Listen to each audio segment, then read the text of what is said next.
Angels of Purpose, Let's Talk About It series podcast. We are talking about how do we build. One moment here.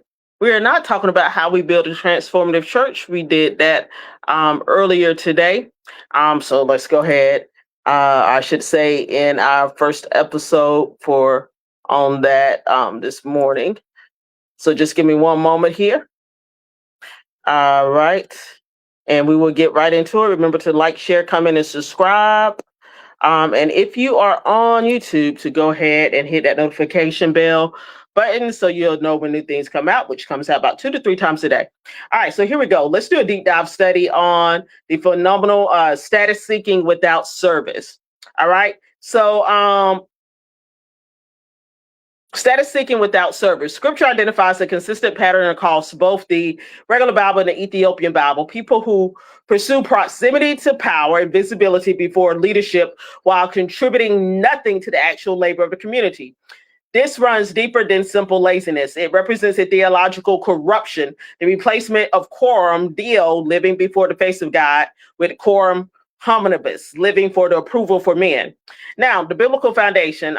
In Matthew chapter 6, verse 1 through 6 and 16 through 18, the performance trap. Jesus identifies 3 acts of righteousness: giving, praying, fasting, and exposes a class of people who perform all 3 publicly to earn recognition from influential people. Now, the Greek word Jesus uses is Hippocrates, stage actors, hypocrites. These people treat their spiritual life as a performance for an audience they consider important. Now, we see a lot of this in the man-made churches today. We'll see people trying to look important, like they do different things, but they only do it like they create a newsletter when there's only going to be an event at the church, when they're trying to show out for folks, or get things put up that they don't regularly have it put up, or people come in with trying to act like they have money and they're willing to give folks when they know they stingy and don't give to folks, or they don't help do anything in the church. They just show up when they want to try to impress leaders. All right. So these people treat their spiritual life as a performance for an audience they consider important. Jesus delivers a sharp verdict. They have received their reward in full. God records nothing. The account closes as the approval they sought. Matthew chapter 23, verse 1 through 12, the seed of Moses problem. Jesus names the spirit directly. Describes in the Pharisees love the chief seats in the synagogues, greetings in the marketplaces, and titles of honor, yet they load burdens on people's shoulders and refuse to lift a finger to help carry them. Woo! We see that a lot in the man-made churches. We have all these men leaders who want all these titles and positions, but when it comes to doing the grunt work or the leg work, you don't see them wanting to do anything, right? All right. The Greek phrase is "dousin," which means that they have no willingness. This separates preference from incapacity. They choose to withhold labor. Position attracted them. Titles attracted them. The prestige that they thought they would get with having that title position attracted them. Work repelled them. Luke chapter 14, verse 7 through 11, the parable of seat grabbing. Jesus watches guests rush to the places of honor at a feast. He refrains from this higher social calculus.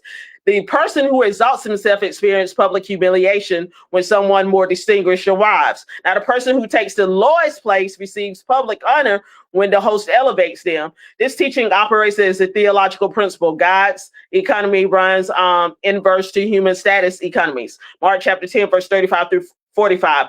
James, John, and the shot caller request. James and the John approach Jesus with a direct ask, seats at the right and left in the glory. Now, this is why a lot of times when I go into churches or different things, I sit at the back or I sit wherever. And then even if they come ask me if I want to go up, I usually say no. You will see me serving, whether it's helping out their choir, helping out ushers, whatever it is. I am constantly serving. I'm not looking to be served or looking to be recognized. Now, the other disciples grow angry, not because the request was wrong, but because they wanted those seats too. Jesus refrains greatness entirely. Greatness means becoming a servant. First place means becoming a servant to all. He anchors his own example. The Son of Man came to serve. The Greek diakonos, servant, and doulos, servant, a bondservant, describe the posture Jesus names as the highest rank in the kingdom. Luke chapter 23, verse 24 through 27. The dispute at the Last Supper, the disciples argue about greatness at the actual Last Supper, the night of betrayal, hours before the cross. Jesus identifies this pattern in how rulers operate. They exercise authority over people and call themselves benefactors. Kingdom leadership operates on a different architecture. The greatest one takes the position of the servant, and the leader takes the position of the one who serves. All right. Jesus names himself as the one among them who serves. Acts chapter 5, verse 1 through 11. Ananias and Sapphira, the couple sells property and brings a portion to the apostles while presenting it as the full amount. The desire to appear fully committed. Now, to look like the kind of people the apostles would recognize and honor drives the deception. Peter exposes their core issue. You have not lied just to us, because they lied about the amount, but Peter says you've lied to God, and they dropped dead just like that. They brought one in, they dropped dead, didn't tell the other what happened, and brought the other one in, dropped dead. This passage establishes that image management before leadership carries catastrophic spiritual consequences. John, if we look at the Apostle John names a specific church leader, Diotrephes, the Philippian, loves to be first. He refuses to receive the apostles. He speaks malicious words against them. He expels members who welcomes traveling ministers. Now, Diotrephes represents the end stage of status seeking without service, a person who reaches positional power and then uses it to protect his own prominence. Philippians chapter 2, verse 3 through 8, the kenosis model, Paul delivers the antidote in precise language. Let nothing come from euthymia or selfish ambition or kenodoxia, empty glory or vainglory. Count others as more significant than yourselves. Each person should look to the interests of others. Then Paul points to Christ, who held equality with God, emptied himself, took the form of a servant, and humbled himself to death on the cross. Now, the Greek ekronisin, the emptied himself, gives us the theological term kenosis, the highest being in existence to the Lord's position. Status seeking in the church contradicts the very nature of Christ. Galatians chapter 1, verse 10, the apostles' self-examination, Paul asks a question every church worker must answer. Am I now trying to win the approval of human beings or of God? If I were still trying to please people, I would not be a servant of Christ. Paul frames people-pleasing and genuine service as mutually exclusive orientations. Now, a person cannot optimize for both simultaneously. Now, the Ethiopian Bible goes into a deeper revelation in the spirit. So if you look at that, it talks about the Deuteronomical and pseudo-graphical text in this Canaan speak directly to the spirit of status seeking without labor. First Enoch chapters 94 through 99. Woes against the proud, the book of Enoch preserved fully in Ge'ez, the classical Ethiopian language, and held as a canonical scripture. And the Ethiopian church contains a series of royal pronouncements against the wealthy and powerful. In chapters 94 through 99, Enoch pronounces judgment against those who build their houses through the labor of others, who wear fine clothing, who sits in position of honor, who never participate in the work of sustaining the community, are like those slave masters who used to have slaves and said that they built America when the slaves actually built America. Woe unto them. Now, chapter 96, verse 4 through 5 declares, woe to you, ye sinners, for your riches makes you appear righteous, but your hearts convict you as sinners. The Ethiopian church reads these woes as a prophetic mirror for internal community life. Those who accumulate spiritual capital through appearance while contributing nothing to the actual labor of the community. Second Enoch talks about this too. Now, the warning of vainglory in Second Enoch addresses vainglory, the love of one's honor before men, as one of the chief spiritual diseases. It teaches that a person who performs righteousness for human observation receives human observation as their complete reward, and that God's weighing scales measures the interior motive, the heart, right? and your agenda, your motive, not the exterior performance, Sirach Ecclesiastics. Now, in the Ethiopian Bible, it fully embraced the church embraces Sirach in chapter 3, verse 17 through 20, where it commands, my child, perform your task with humility, then you will be loved by those whom God accepts. The greater you are, the more you must humble yourself. You will find favor in the sight of the Lord. Sirach chapter 7, verse 4 and 5 speaks directly. Do not seek from the Lord high office or the seat of honor from the king. Sirach chapter 10, verse 7 names arrogance as the beginning of sin. Sirach 11, chapter 1 declares the wisdom of the humble lifts their heads high and seeks them among the great. The book of the Jubilees, the Ethiopian Canaan Bible, in Ethiopian Orthodox, it consistently identifies pride, specifically pride before community leaders, as the spirit that preceded Israel's greatest failures. Now we're going to go into the 7 deadly sins, and pride is one, and a lying tongue is another one, which runs rampant in the man-made church of today. We will start going over that on tomorrow, and then we'll start talking about the different offices as well. So I look forward to that. All right, so let me keep going. Now, the retelling of the Korah's rebellion Jubilees frame it as a crisis of men who wanted to stand before Moses as equals while refusing the actual labor of priesthood.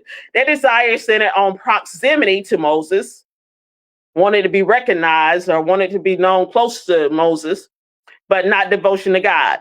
Now, the shepherd of Hermas, present in Ethiopian tradition, this text warns directly against those who seek the front seats, who seek accolades of men, who seeks the applause of people over what God thinks.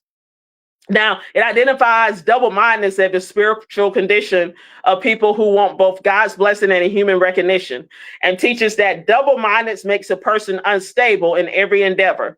Now, the text calls this community a house divided against itself.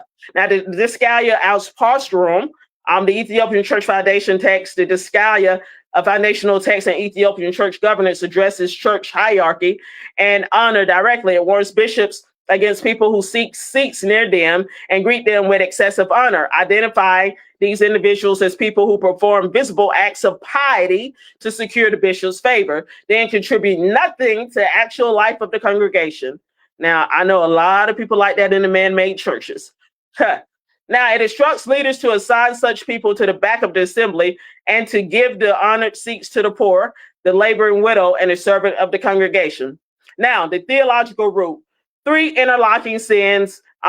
This behavior pattern emerges from 3 interlocking spiritual conditions. One is kenodoxia, vainglory. Paul names this in Philippians chapter 2, verse 3, and Galatians 5, verse 26. Kenodoxia means empty glory, glory that contains no substance, no genuine accomplishment, no actual weight.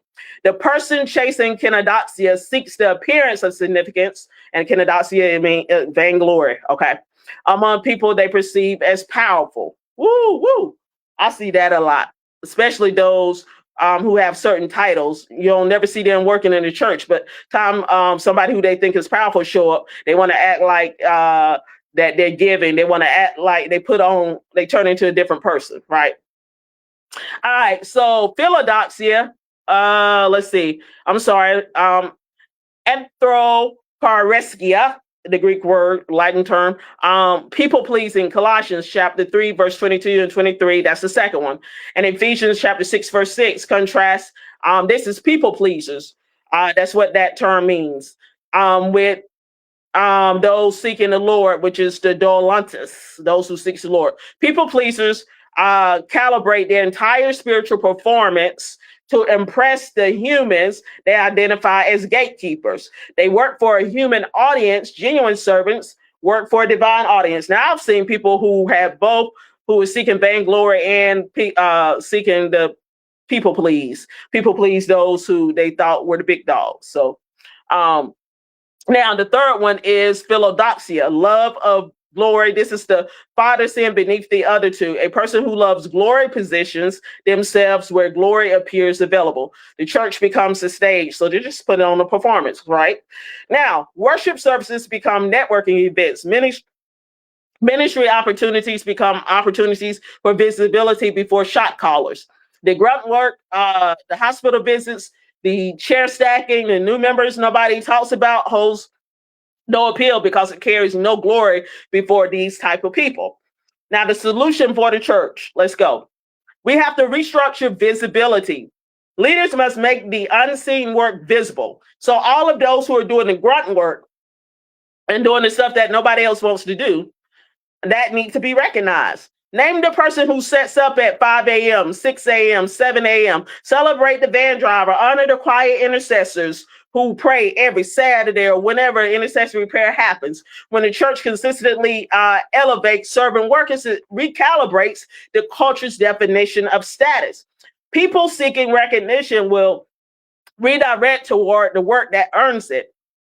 Number 2, create accountability structures for leaders. Now, Diotrephes reached a position of power. The solution John names is accountability. He says he will come and address what Diotrephes does. Now, leaders must face transparent evaluation tied to actual service output, not just their ability to perform in visible settings like on the pulpit, but what people don't see, right? Now, number 3, teach kenosis as core discipleship. Now, the Ethiopian Bible places this at the center of the spiritual formation. Every believer must study the self-emptying of Christ. So less of you and more of God, right? As the defining model of greatness. This teaching must appear in new member classes, leadership development programs, and regular preaching. And if churches don't have these different things set up, they need to relook at their, reevaluate their structure and what they're doing. And that's probably one of the main reasons why they're not growing, right? Because we've been talking about the valley of dry bones before this, and a dead church probably don't have any of this in place, right? Because they're about a lot of talk, but they're not about action applying, right? And they want to run away people who bring these ideas forth that will help build people spiritually and help build folks and bring folks in and give their lives over to Christ and make new members and new disciples, right? Now, make the emptying of self the highest aspiration of church culture, all right? Number 4, assign work before platform. Give people the work before the microphone. So don't be trying to make people deacons without them being trained to be deacons. Or they just joining the church and you're trying to keep me in, so you're going to say, hey, I'm going to put you on the deacon board. When you haven't prayed and asked God, okay, where should they go? Where should I put them? All right.